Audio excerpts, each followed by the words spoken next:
Oh, what the hell was that? Oh, my bad, y'all. That was just Cory Booker's campaign flying out the window. Let's talk about it.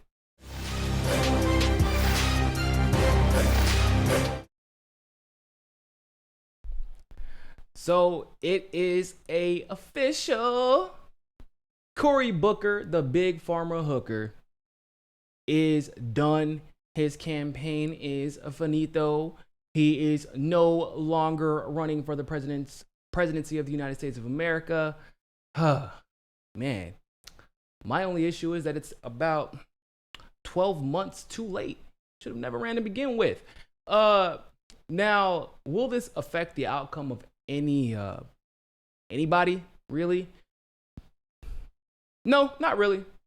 I think that maybe the corny dad jokes will be missed because we love making fun of Cory Booker's corny dad jokes. That's about it. That's all I can think of.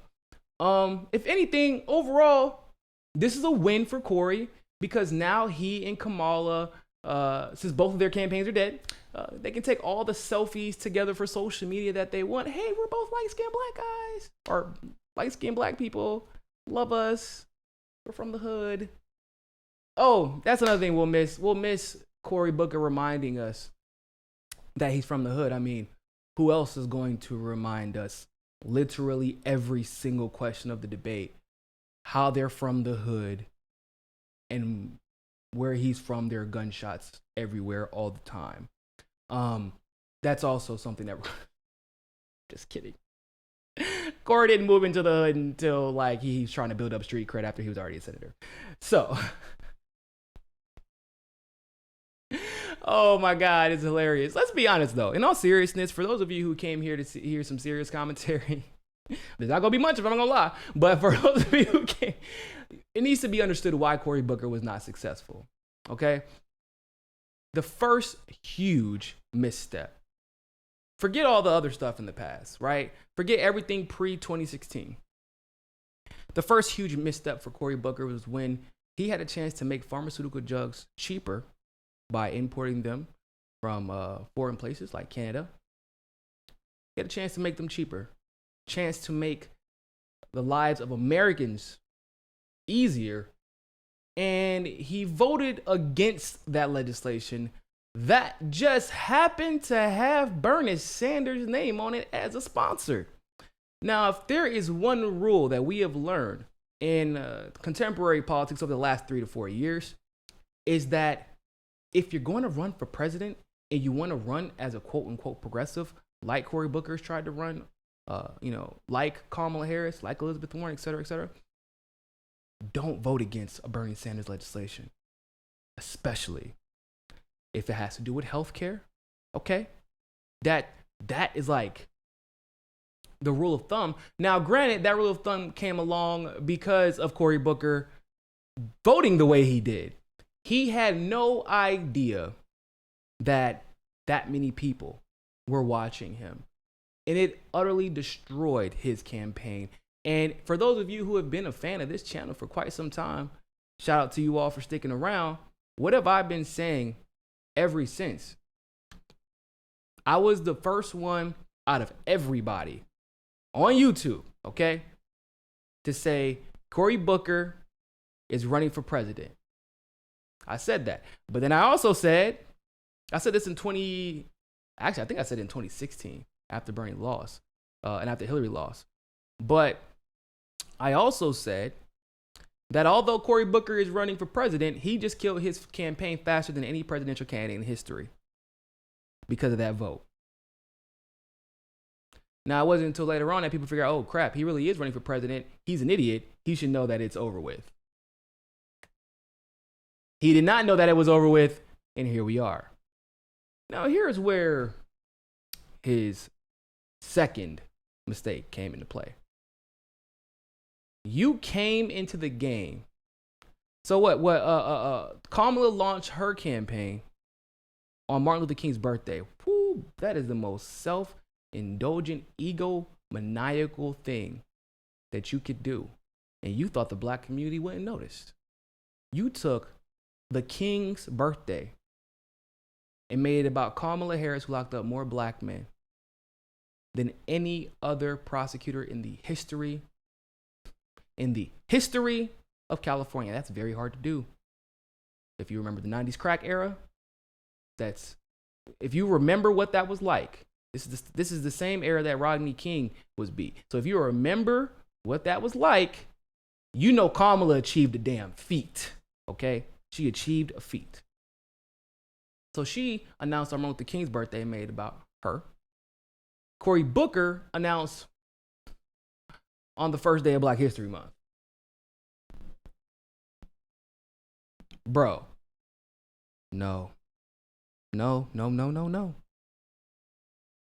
Black History Month are about those who made sacrifices to further progress in the black community, who made sacrifices to fight for equity of black people in this world that is ran by honestly a white patriarchy.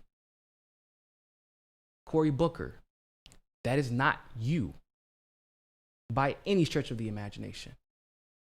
You've made no sacrifices fighting for the plight of black people. You running for president, really you only had everything to gain.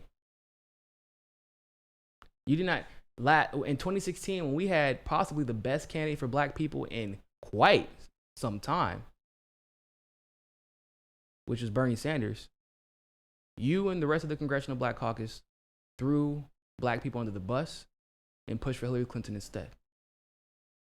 I got to give a quick shout out to Barbara Lee because she refused to endorse personally. Refused to endorse Hillary, I mean. But Cory Booker simply wanted to get votes because he was black. And also, he was dating, or is dating, I should say. What's her? Oh my God. Rosario Dawson. Rosario, you broke my heart with that. She really did. But he's like, look, guys, I'm black and I'm dating a Marvel character and she's a former Bernie supporter. Therefore, I'm progressive now, right? You should vote for me. Everybody should support me. No. That's not how it works. I'm sorry. It's not how it works, homie. You fool. Obama already fooled us once. It ain't gonna work again. We told y'all that from the beginning. We said it in January. Obama fooled us once. It isn't working again. Just like many women felt. Hillary fooled, well, actually, Hillary never fooled them. The women got it right, okay? The women at large got it right multiple times with Hillary Clinton. They're like, we'll wait for the next one. Oh, we got back to the stop and you're still the bus driver? We're gonna wait for the next bus. The next bus, we're gonna try to hop on that train. Oh, man. But we got it wrong. Because Obama was a smooth talking muff. Boy, he was calling out Hillary. He was talking about progressive stuff. He was talking about getting out of the wars. We fell for it, okay? He didn't have a huge pass to look at like Hillary did, so we got it wrong, but we weren't going to get it wrong twice in a row. That's for damn sure.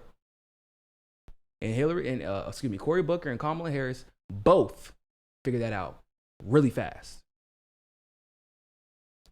Now, his inconsistency.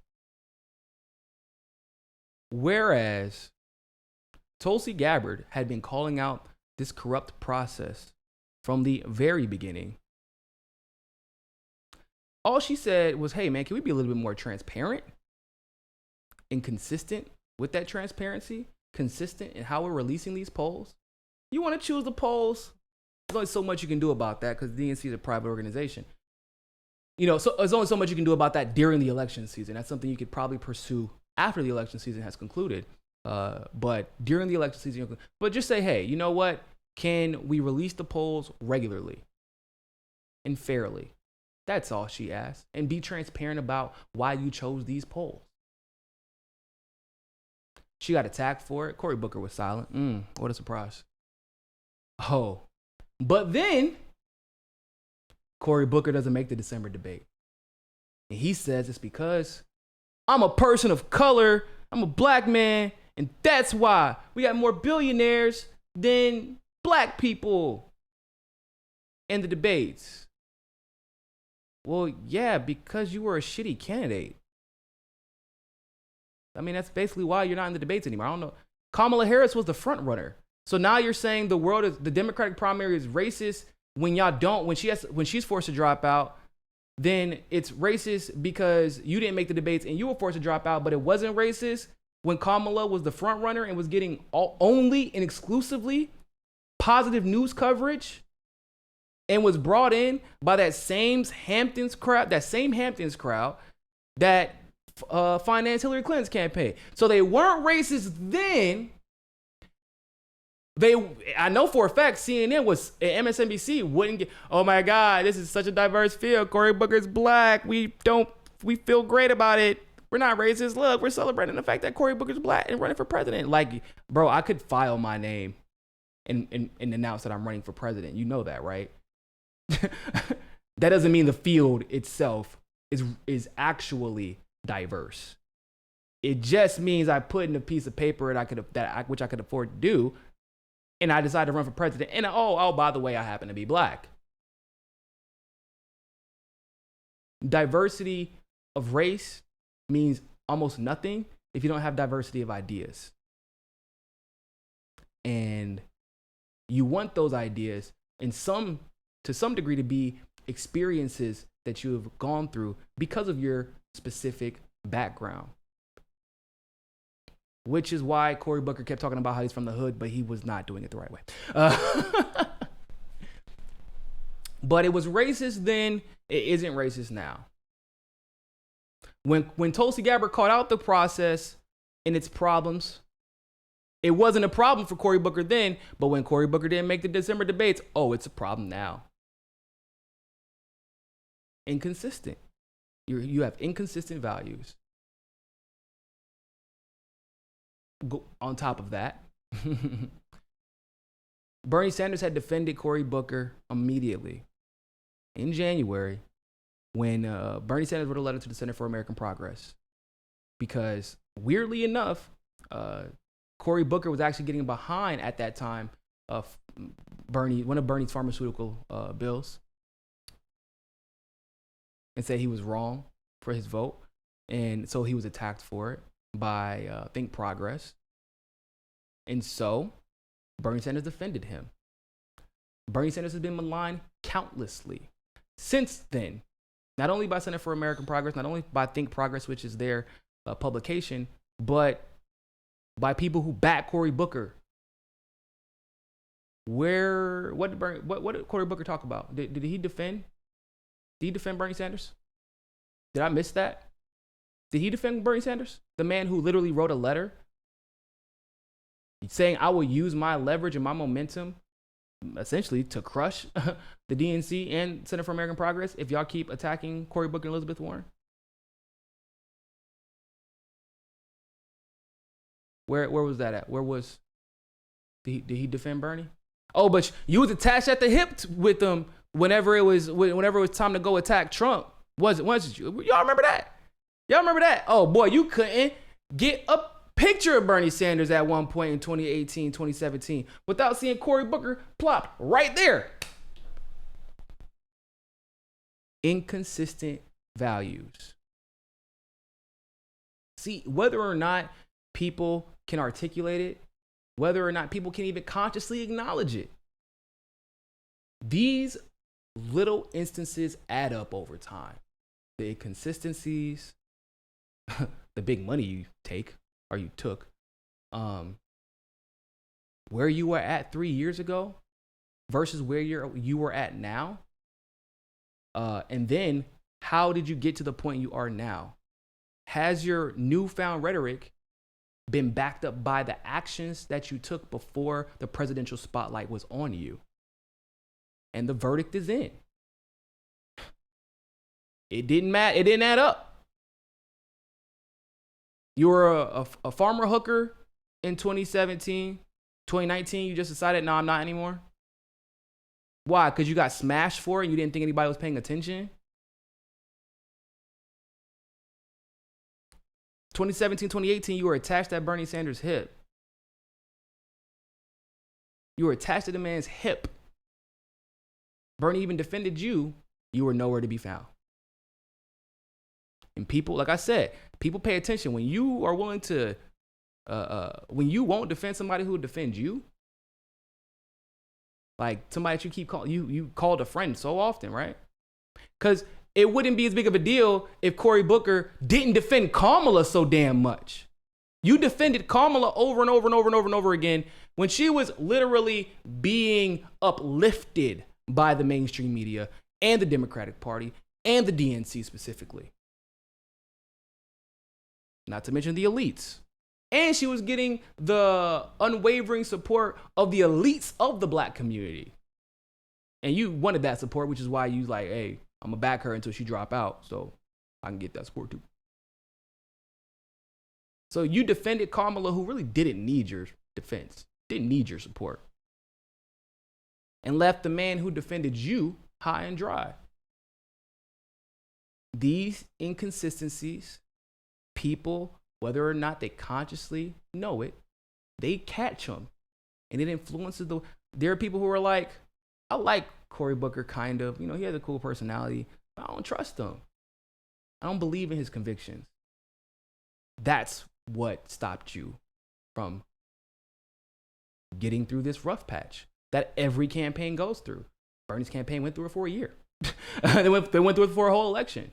Tulsi's campaign went through it in the first couple of months. Then she took off.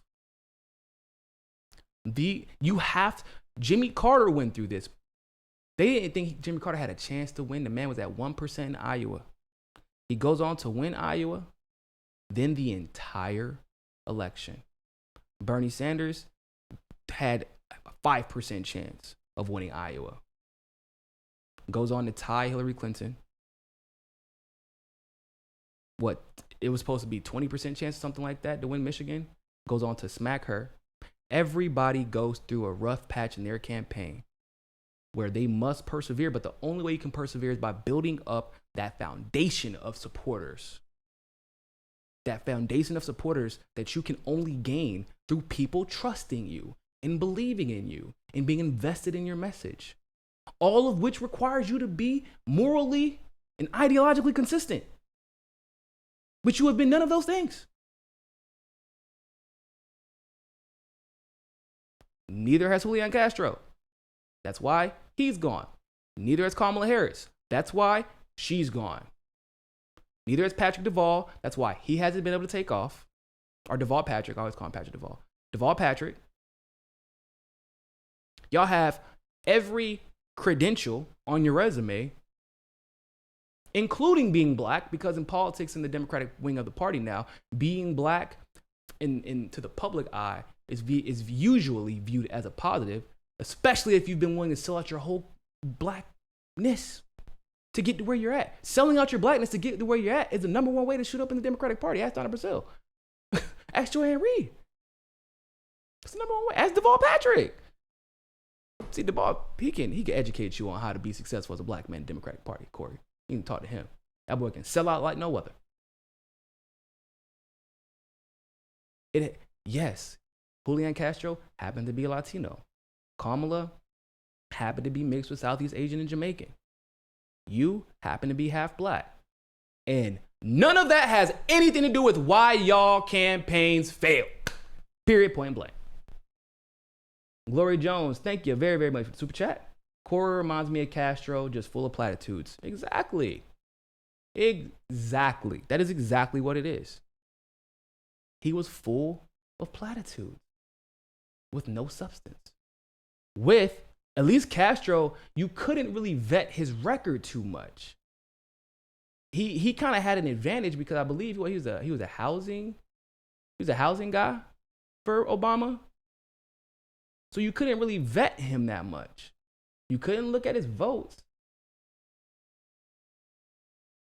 And he could ride on Obama's wave without any backlash like Biden gets.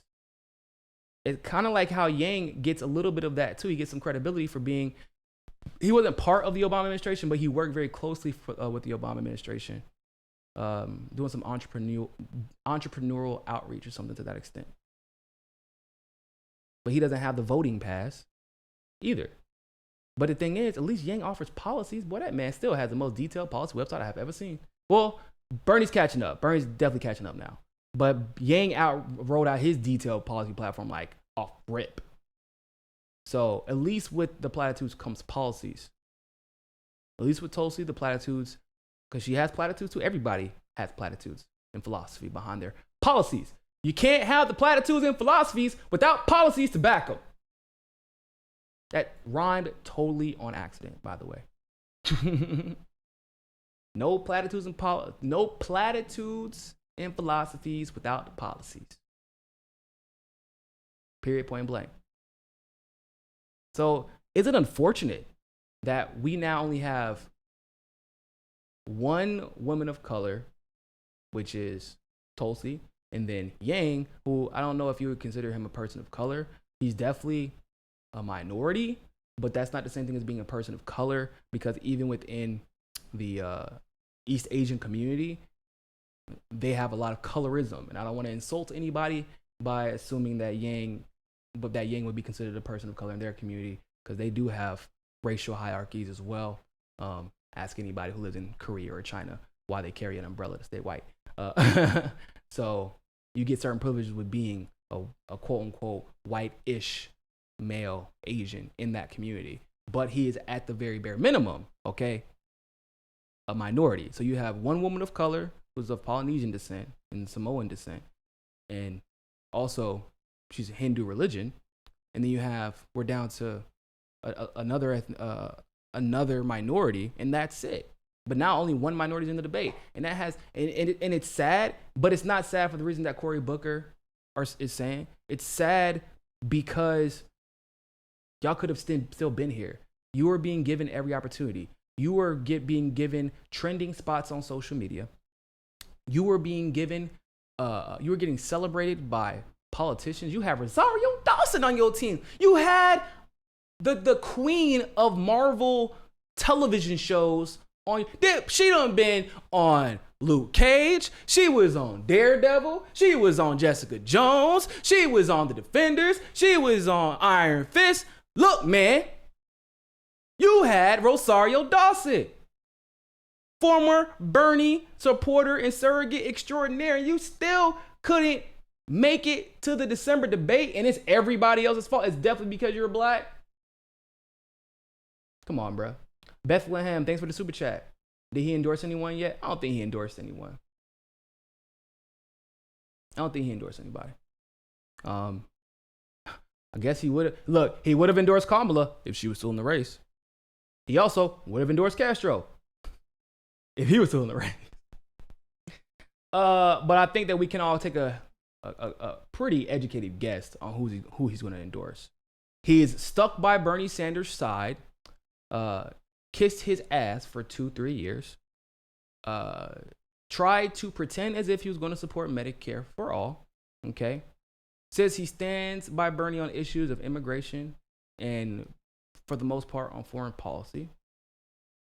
And so that absolutely means he's going to be endorsing Elizabeth Warren. Yep, that's exactly what that means. That's exactly what that means. That is exactly what that means. All right, people. So with that being said, thank you all so much for tuning into that segment. Like I said, I felt like it was very important to break down why Cory Booker dropped out, because I don't want that narrative getting out that like he was booted. Because bro, the one thing I can't stand as a black man is having our plight and our struggle minimalized and diminished and then co-opted.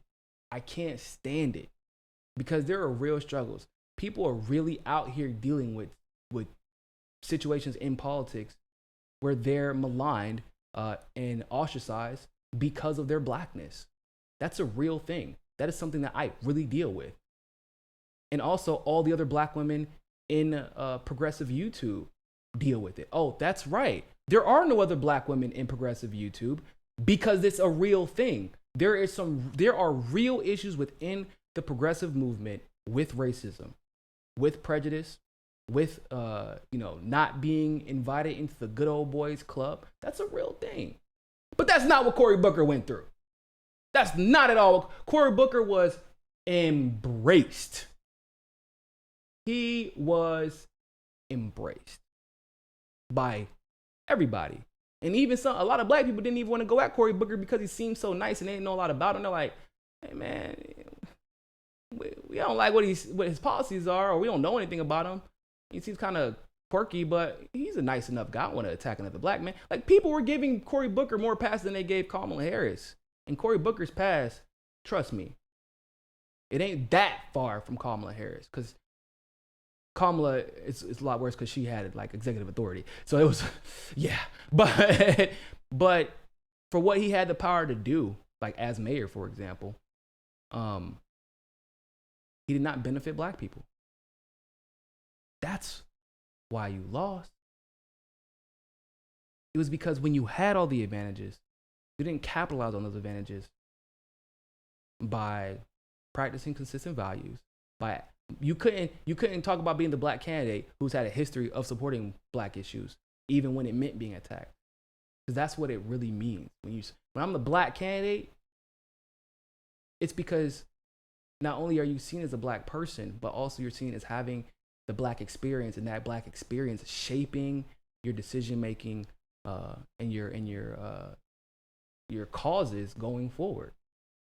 That experience doesn't seem to have had that much of an impact on you, and the entire world could see it. That's my 2 cents about it. Thank you all so much for tuning into that live stream segment of Mi Casa Su Casa. Leave a like, leave a comment below if you're watching this after the live stream. Make sure you share this video, and always remember, more than anything else, find your balance. Especially you, Booker, because you're about to have a lot of free time on your hands. Peace. Don't forget to hit that subscribe button and hit that notification bell if you like that segment of Mi Casa Su Casa. Of course, if YouTube is giving you trouble, as it always does, you can download the Rockfin app and follow us there. Also, if you want to continue to help our show grow, you can help us reach our goal of 500 patrons on Patreon and donate as little as $1. Really, anything helps. Other than that, always remember, people, more than anything else, find your balance. Peace.